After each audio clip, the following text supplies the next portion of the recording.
IAS academy में आपका स्वागत है। आज मैं लुसेंट से संबंधित सारे प्रश्न के बारे में बताने जा रहा हूं, जो कि सभी प्रतियोगी परीक्षाओं में पूछे जाने वाला महत्वपूर्ण बुक है, जिससे सभी प्रतियोगी परीक्षा को कवर किया जा सकता है। अगर आप मेरे चैनल पर नए हैं तो सब्सक्राइब कर लें और बेल आइकन दबा दें ताकि सभी नोटिफिकेशन आपको मिलता रहे। तो चलिए आज हम चलते हैं, लुसेंट के चैप्टर शुरू करते हैं। और सबसे पहले हम देखते हैं भारत का इतिहास। तो भारत का इतिहास जो है, दक्षिण में समुद्र तक फैला यह उपमहाद्वीप भारतवर्ष के नाम से ज्ञात है, जिसे महाकाव्य तथा पुराणों में भारतवर्ष अर्थात भारत का देश तथा यहाँ के निवासियों को भारतीय अर्थात भारत की संतान कहा गया है। यूनानियों ने भारत को इंडिया तथा मध्यकालीन मुस्लिम इतिहासकारों ने हिंद अथवा हिंदुस्तान के नाम से संबोधित किया है। तो भारत जो क्षेत्र है वह उत्तर में हिमालय से लेकर दक्षिण में समुद्र तक फैला यह उपमहाद्वीप है, जिसे भारतवर्ष के नाम से जाना जाता है। और इसे महाकाव्य तथा पुराणों में भारतवर्ष अर्थात भारत का देश तथा यहाँ के निवासियों को भारतीय अर्थात भारत की संतान कहा गया है। और यूनानियों ने भारत को सर्वप्रथम इंडिया तथा मध्यकालीन मुस्लिम इतिहासकारों ने हिंद अथवा हिंदुस्तान के नाम से संबोधित किया। अब भारतीय इतिहास को अध्ययन की सुविधा के लिए 3 भागों में बांटा गया है। पहला है प्राचीन भारत, दूसरा है मध्यकालीन भारत और तीसरा आधुनिक भारत। तो भारतीय इतिहास को अध्ययन की सुविधा के लिए 3 भागों में बांटा गया है, जो है प्राचीन भारत, मध्यकालीन भारत एवं आधुनिक भारत। तो चलिए अब चलते हैं हम भारत का पहला स्रोत प्राचीन भारत। तो देखिए प्राचीन भारतीय इतिहास के स्रोत। तो प्राचीन भारतीय इतिहास के विषय में जानकारी मुख्यतः 4 स्रोतों से प्राप्त होती है। पहला है धर्म ग्रंथ, दूसरा ऐतिहासिक ग्रंथ, तीसरा विदेशियों का विवरण और चौथा पुरातत्व संबंधी साक्ष्य। तो धर्म ग्रंथ एवं ऐतिहासिक ग्रंथ से मिलने वाली महत्वपूर्ण जानकारी, तो उसके बारे में जानेंगे हम। तो भारत का सर्वप्राचीन धर्म ग्रंथ वेद है, जिसके संकलनकर्ता महर्षि कृष्ण द्वैपायन वेद व्यास को माना जाता है। और वेद वसुधैव कुटुंबकम का उपदेश देता है। तो भारतीय परंपरा वेदों को नित्य तथा अपौरुषेय मानती है। वेद 4 हैं: ऋग्वेद, यजुर्वेद, सामवेद एवं अथर्ववेद। तो वेदों की संख्या कितनी है? 4 है: यजुर्वेद, ऋग्वेद, सामवेद एवं अथर्ववेद। और इन चारों वेदों को संहिता कहा जाता है। अब चलिए ऋग्वेद। तो ऋचाओं के क्रमबद्ध ज्ञान के संग्रह को ऋग्वेद कहा जाता है, जिसमें मंडल की संख्या 10 और सूक्त की संख्या 228 एवं ऋचाओं की संख्या 10,462 है। इस वेद के ऋचाओं के पढ़ने वाले ऋषि को होत्री कहते हैं। यानी ऋग्वेद के ऋचाओं को पढ़ने वाले ऋषि को होत्री कहते हैं।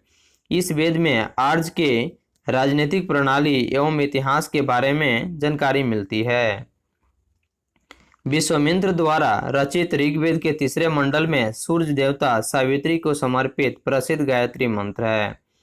और ऋग्वेद के 9वें मंडल में देवता सोम का उल्लेख है।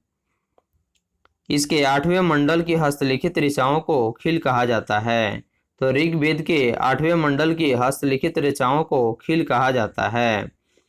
चातुष्य वर्ण समाज की कल्पना का आदि स्रोत ऋग्वेद के 10वें मंडल में वर्णित पुरुष सूक्त है, जिसके अनुसार 4 वर्ण ब्राह्मण, क्षत्रिय, वैश्य तथा शूद्र हैं।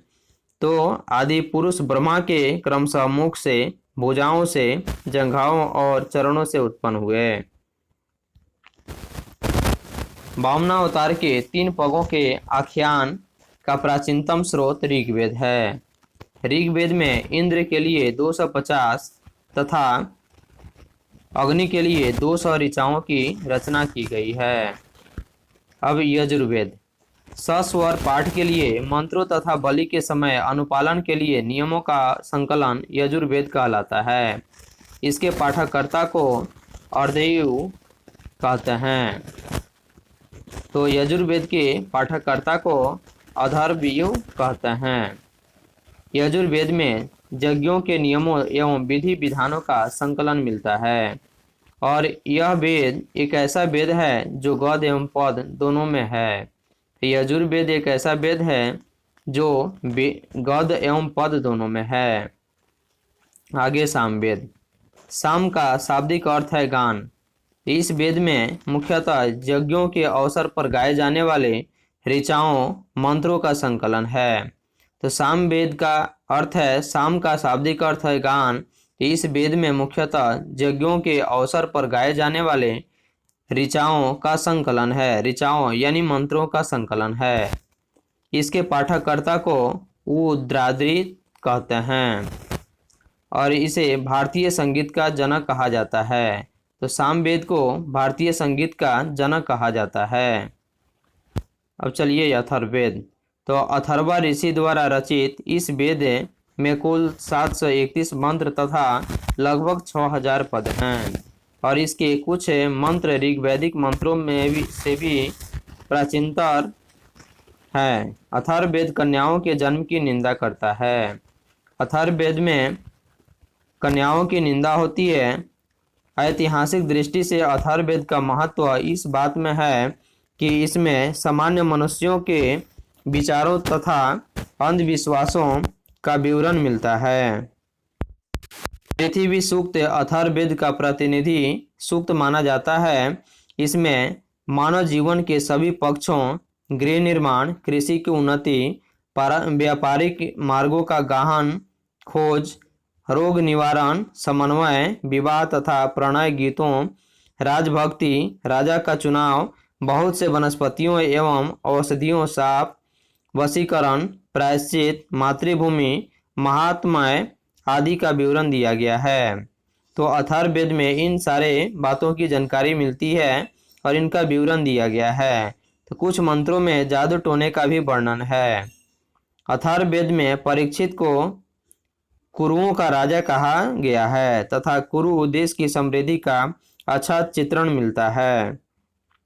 इसमें सभा एवं समिति को प्रजापति की 2 पुत्रियां कहा गया है। तो अथर्ववेद में सभा एवं समिति को प्रजापति की 2 पुत्रियां कहा गया है और वेदों को भली भांति समझने के लिए 6 वेदांगों की रचना हुई है। ये हैं शिक्षा, ज्योतिष, कल्प, व्याकरण, निरुक्त तथा छंद। तो वेदों को भली भांति समझने के लिए 6 वेदांगों की रचना की गई है जो निम्न प्रकार है: शिक्षा, ज्योतिष, कल्प, व्याकरण, निरुक्त तथा छंद। तो भारतीय ऐतिहासिक कथाओं का सबसे अच्छा क्रमबद्ध विवरण पुराणों में मिलता है। इसके रचयिता लोमहर्ष अथवा इनके पुत्र उग्रश्रवा माने जाते हैं। इनकी संख्या 18 है, जिनमें से केवल 5 मत्स्य, वायु, विष्णु, ब्राह्मण एवं भागवत में ही राजाओं की वंशावली पाई जाती है। अधिकतर पुराण सरल संस्कृत श्लोक में लिखे गए हैं और स्त्रियां तथा शूद्र जिन्हें वेद पढ़ने की अनुमति नहीं थी वे भी पुराण सुन सकते थे और पुराणों का पाठ पुजारी मंदिरों में किया करते थे। पुराणों का जो पाठ किया करते थे वे पुजारी मंदिरों में किया करते थे। और स्त्री का सर्वाधिक गिरी हुई स्थिति मैत्रेयनी संहिता से प्राप्त होती है, जिसमें जुआ और शराब की भांति स्त्री को पुरुष का तीसरा मुख्य दोष बताया गया है। शतपथ ब्राह्मण में स्त्री को पुरुष का अर्धांगिनी कहा गया है। स्मृति ग्रंथों में सबसे प्राचीन तथा प्रमाणिक मनुस्मृति मानी जाती है। यह शुंग काल का मानक ग्रंथ है। नारद स्मृति गुप्त युग के विषय में जानकारी प्रदान करता है। जातक में बुध की पूर्व जन्म की कहानी वर्णित है।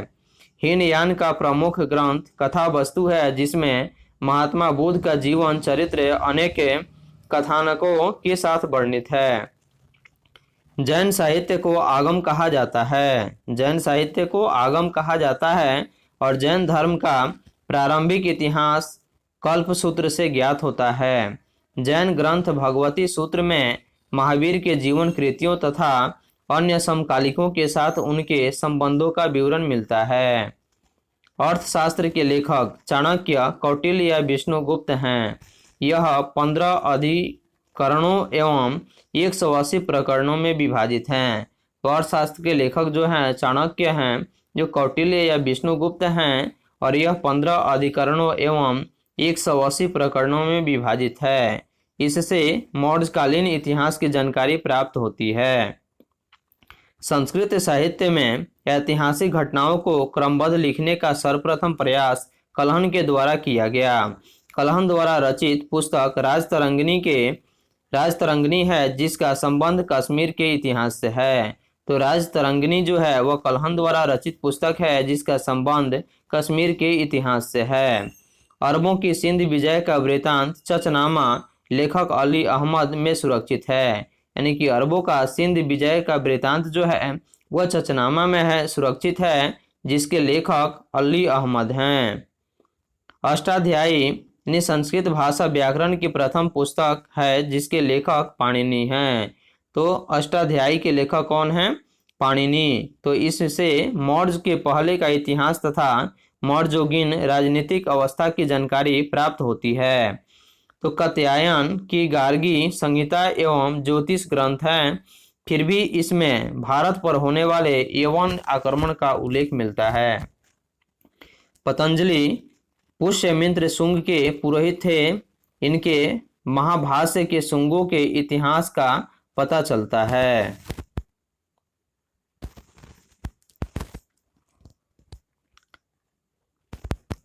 अब विदेशी यात्रियों से मिलने वाली प्रमुख जानकारी।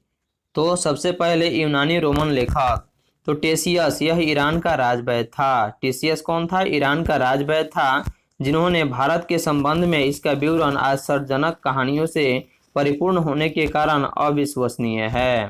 तो यूनानी रोमन लेखक जो हैं, जैसे विदेशी यात्रियों से मिलने वाली प्रमुख जानकारी, तो सबसे पहले यूनानी रोमन लेखक हैं टेसियस, जो ईरान का राजवैद्य था और भारत के संबंध में इसका विवरण आश्चर्यजनक कहानियों से परिपूर्ण होने के कारण अविश्वसनीय है। दूसरा है हेरोडोटस, तो इसे इतिहास का पिता कहा जाता है और इसने अपनी पुस्तक हिस्टोरिका में 5वीं शताब्दी ईसा पूर्व के भारत फारस से यानी ईरान के संबंध का वर्णन किया है, परंतु इसका विवरण भी अनुश्रुतियों एवं अफवाहों पर आधारित है। अगला विदेशी यात्री सिकंदर के साथ आने वाले लेखकों में निरियाकस, आनेसिक्रेटस तथा आस्टियोबुलस के विवरण अधिक प्रमाणिक एवं विश्वसनीय हैं। मेगास्थनीज, यह सेल्यूकस निकेटर का राजदूत था। मेगास्थनीज जो था वह सेल्यूकस निकेटर का राजदूत था, जो चंद्रगुप्त मौर्य के राज दरबार में आया था और इसने अपनी पुस्तक इंडिका में मौर्य युगीन समाज एवं संस्कृति के विषय में लिखा है। अगला है डाइमेकस, तो यह सीरियन नरेश से एंटियोकस का राजदूत था। डाइमेकस जो था वह सीरियन नरेश एंटियोकस का राजदूत था, जो बिंदुसार के राज दरबार में आया था और इसका विवरण भी मौर्य युग से संबंधित है। डायनोसियस, यह मिस्र नरेश टॉलमी फिलेडेल्फस का राजदूत था, जो अशोक के राज दरबार में आया था। अगला है टॉलमी, इसने दूसरी शताब्दी में भारत का भूगोल नामक पुस्तक लिखी। टॉलमी ने दूसरी शताब्दी में भारत का भूगोल नामक पुस्तक को लिखी। आगे प्लिनी, तो इसने प्रथम शताब्दी में नेचुरल हिस्ट्री नामक पुस्तक लिखी और इसमें भारतीय पशुओं, पेड़ पौधों, खनिज पदार्थों आदि के बारे में विवरण मिलता है। अगला है पेरिप्लस ऑफ द इरिथ्रेयन सी, तो इस पुस्तक के लेखक के बारे में जानकारी नहीं है। यह लेखक करीब 80 वर्ष ईस्वी में हिंद महासागर की यात्रा पर आया था और इसने उस समय के भारत के बंदरगाहों तथा व्यापारिक वस्तुओं के बारे में जानकारी दी है। आगे अब चीनी लेखक, तो फाहियान, यह चीनी यात्री गुप्त नरेश चंद्रगुप्त द्वितीय के दरबार में आया था। इसने अपने विवरण में मध्य प्रदेश के समाज एवं संस्कृति के बारे में वर्णन किया। इसने मध्य प्रदेश की जनता को सुखी एवं समृद्ध बताया है। यह 14 वर्षों तक भारत में रहा आगे चीनी लेखक जो हैं संगुजन, यह 518 ईस्वी में भारत आया और इसने अपने 3 वर्षों की यात्रा में बौद्ध धर्म की प्राप्तियां एकत्रित की। आगे हेनसांग, जो कि चीनी लेखक था, यह हर्षवर्धन के शासनकाल में भारत आया था। हेनसांग 629 ईस्वी में चीन में भारतवर्ष के लिए प्रस्थान किया और लगभग 1 वर्ष की यात्रा के बाद सर्वप्रथम वह भारतीय राज्य कपिसा पहुंचा और भारत में 15 वर्षों तक ठहरकर 645 ईस्वी में चीन लौट गया। वह बिहार में नालंदा जिला स्थित नालंदा विश्वविद्यालय में अध्ययन करने तथा भारत से बौद्ध ग्रंथों को एकत्र कर ले जाने के लिए आया था। इसका भ्रमण वृत्तांत CU की नाम से प्रसिद्धि है, जिसमें 138 देशों का विवरण मिलता है और इसने हर्षकालीन समाज, धर्म तथा राजनीति के बारे में वर्णन किया है और इसके अनुसार सिंध का राजा शूद्र था और हेनसांग ने बुद्ध की प्रतिमा के साथ साथ सूर्य और शिव की प्रतिमाओं का भी पूजन किया था। इतिसंग, यह 7वीं शताब्दी के अंत में भारत आया और इसने अपने विवरण में नालंदा विश्वविद्यालय, विक्रमशिला विश्वविद्यालय तथा अपने समय के भारत का वर्णन किया है। अब आगे अरबी लेखक अल-बरूनी, तो यह मोहम्मद गजनबी के साथ भारत आया था और अरबी में लिखी गई इसकी कृति किताब उल हिंद या तहकीक ए हिंद आज भी इतिहासकारों के लिए एक महत्वपूर्ण स्रोत है और यह एक विस्तृत ग्रंथ है जो धर्म और दर्शन, त्योहारों, खगोल विज्ञान, कीमिया, रीति रिवाजों तथा प्रथाओं, सामाजिक जीवन, भारतोल तथा मापन विधियों, मूर्तिकला, कानून, मापतंत्र, विज्ञान आदि विषयों के आधार पर 80 अध्यायों में विभाजित किया है और इसमें राजपूत कालीन समाज, धर्म, रीति रिवाज, राजनीतिक आदि पर सुंदर प्रकाश डाला है।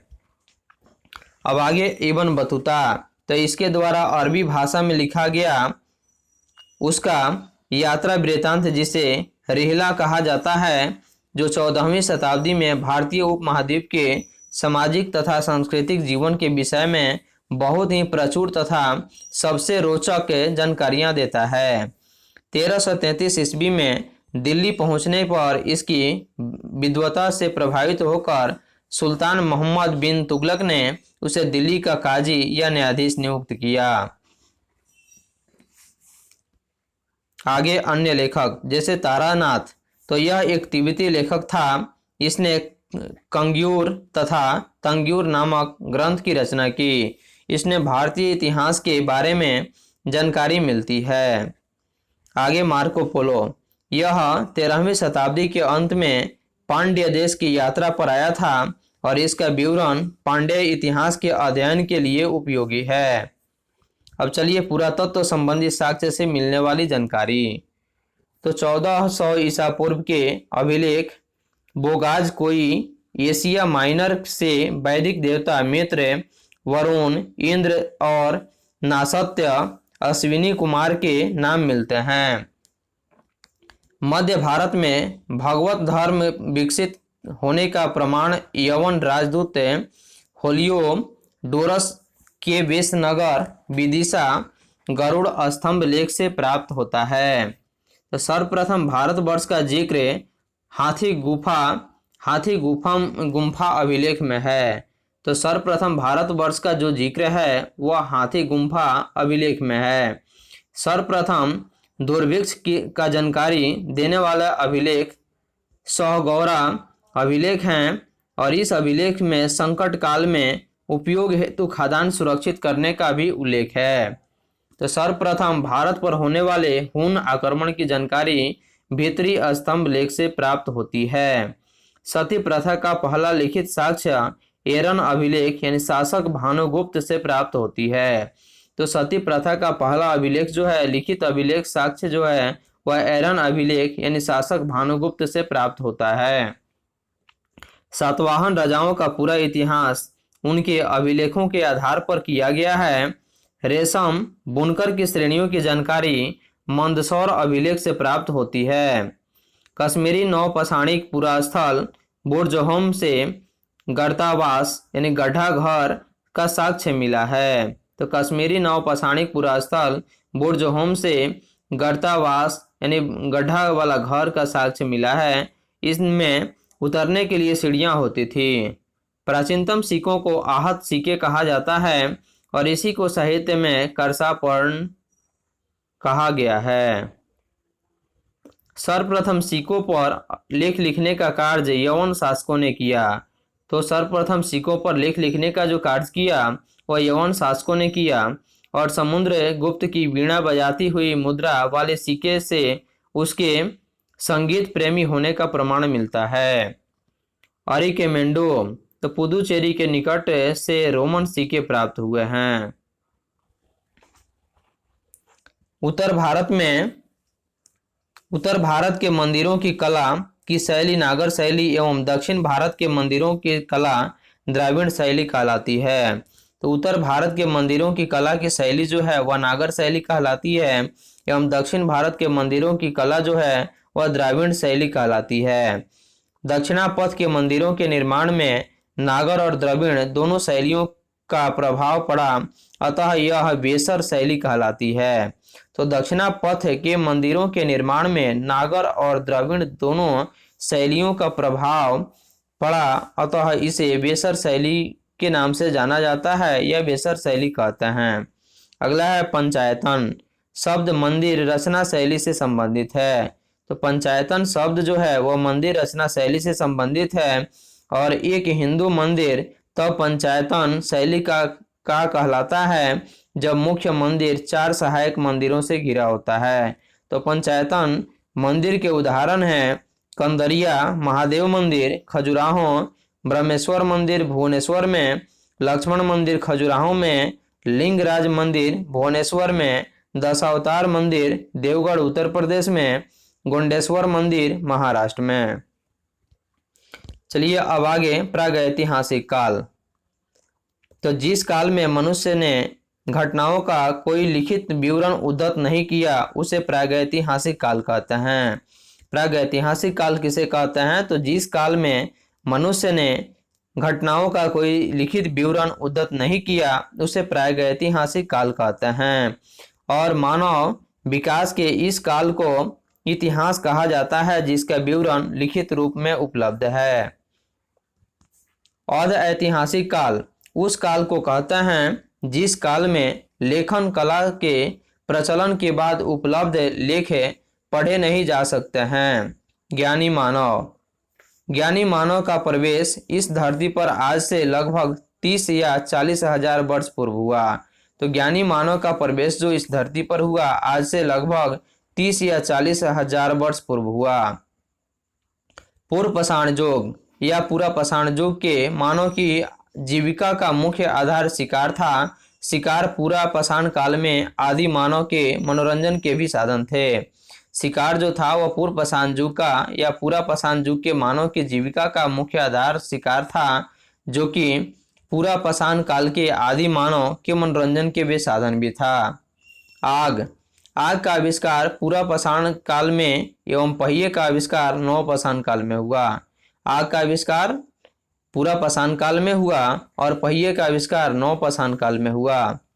मनुष्य में अस्थायी निवास की प्रवृत्ति नव पाषाण काल में हुई तथा उसने सबसे पहले कुत्ता को पालतू बनाया। तो मनुष्य ने सबसे पहले यानी मनुष्य का जो अस्थायी निवास की प्रवृत्ति जो मिली है वह नव पाषाण काल में हुई तथा उसने सबसे पहले कुत्ता को पालतू बनाया।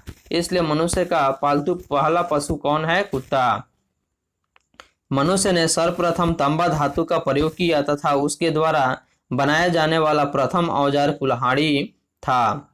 तो मनुष्य ने सर्वप्रथम तांबा धातु का प्रयोग किया तथा उसके द्वारा बनाया जाने वाला जो प्रथम औजार था वह कुल्हाड़ी था। कृषि का आविष्कार नव पाषाण काल में हुआ और प्रागैतिहासिक अन्न उत्पादक स्थल मेहरगढ़ पश्चिमी बलूचिस्तान में अवस्थित है। तो कृषि के लिए अपनाई गई सबसे प्राचीन फसल गेहूं है, जो कि पहली फसल है, एवं जौ थी, लेकिन मानव द्वारा सर्वप्रथम प्रयुक्त अनाज चावल था। यानी कृषि का आविष्कार नवपाषाण काल में हुआ और प्रागैतिहासिक अन्न उत्पादन स्थल मेहरगढ़ पश्चिमी बलूचिस्तान में अवस्थित है।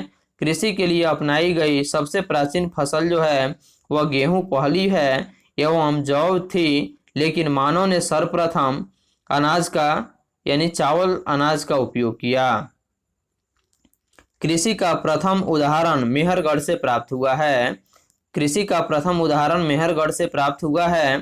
कोलिहावा का संबंध चावल के प्राचीनतम साक्ष्य से है और पलवारम नामक स्थान पर प्रथम भारतीय पुरापाषाण कलाकृति की खोज हुई थी और भारत में पूर्व प्रस्तर युग के अधिकांश औजार स्फटिक यानी पत्थर के बने होते थे। तो भारत में पूर्व प्रस्तर युग के अधिकांश औजार जो बने होते थे वे स्फटिक यानी कि पत्थर के बने होते थे। रॉबर्ट ब्रोसफोर्ट पहले व्यक्ति थे जिन्होंने 1863 ईस्वी में भारत में पुरापाषाण कालीन औजारों की खोज की। तो रॉबर्ट ब्रोसफोर्ट ऐसे व्यक्ति थे जिन्होंने 1863 ईस्वी में भारत में पुरापाषाण कालीन औजार की खोज करने वाले प्रथम व्यक्ति थे। भारत का सबसे प्राचीन नगर मोहनजोदड़ो था सिंधी भाषा में, जिसका अर्थ है मृतकों को टीला। तो मोहनजोदड़ो था यानी भारत का प्राचीनतम नगर जो था वह मोहनजोदड़ो था और सिंधी भाषा में इसे मृतकों का टीला कहा जाता है। असम का श्वेत भ्रू गिबन भारत में पाए जाने वाला एकमात्र मानववाभ कपि है। इनाम गांव ताम्रपाषाण युग की एक बड़ी बस्ती थी। इसका संबंध नॉर्वे संस्कृति से है और भारत में शिवालिक की पहाड़ी में जीवाश्म का प्रमाण मिलता है और भारत में मनुष्य संबंधी सबसे पहला प्रमाण नर्मदा घाटी से मिलता है। तो भारत में मनुष्य संबंधी सबसे पहला प्रमाण जो मिलता है वह नर्मदा घाटी में मिलता है।